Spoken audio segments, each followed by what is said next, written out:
LeBron doesn't usually do this, bro. He don't usually do this. What he usually does is opts out and then, you know, test the market, gets an increase. It's usually going to be like a 2-year deal or something like that at this stage in his career. He doesn't usually do this, bro. So what this is a ploy. And I know he's dedicated to LA for one more season. But the way the league is transpiring, and you never know if he's asked to, like, I think he has a no trade clause. I think so. If he is traded, he's still locked in for that $53 million. All right, so this is one last ride, bro. One last ride. I'm just choosing to live in the arena of delusion because I ain't gonna lie to you, bro. I'm not ready to see the league without Bron, bro. I'm not ready to see Bron retire. And especially since that conversation with his wife when they was in New York with K-Love and K-Love's wife, man. And, you know, Miss James said that, man, this year or a couple years or so. That means 2 years. Married folks, married men, we know. You know. He wants to stay in LA. He wants to stay in LA. He wants to retire a Laker. He meant that. He meant that, bro. Real life.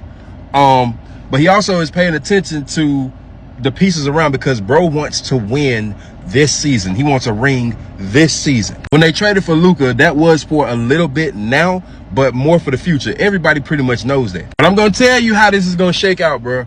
Mark my words. I've said it a couple times in some previous videos, but I am doubling down right now. This is LeBron James' last season in LA. It is. Just prepared. The Lakers have drafted Bronny, right? LeBron is going to leave, take Bronny.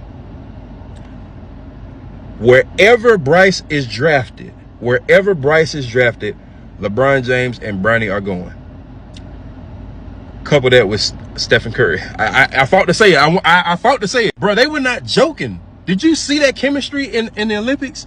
If you have one opportunity, bro, one opportunity before you retire to do whatever you want, bro, and both of y'all are considered legends. One of y'all is considered the greatest player of all time. You know you're about to hang him up. You know you're about to hang your jersey in the Raptors, bro. You got one opportunity. You want to play with one player? Yes. Bron said years ago, I think it was on the shop or something like that. He was like, Steph is the guy I want to play with. Yeah, it's going to happen next season. Not this coming season, but the season after that. I'm going to tell you where it's going to happen. Cleveland. Steph is from Akron. Bron is from Akron. Bryce is from Akron. Bronny is from Akron. Cleveland. One more time. Cleveland, this is for you. It's going to be Stephen Curry, Spider Mitchell, Darius Garland, I don't know, maybe. Evan Mobley, Jared Allen. Oh, man. Watch what I tell you. And I want you to come back here when it happens.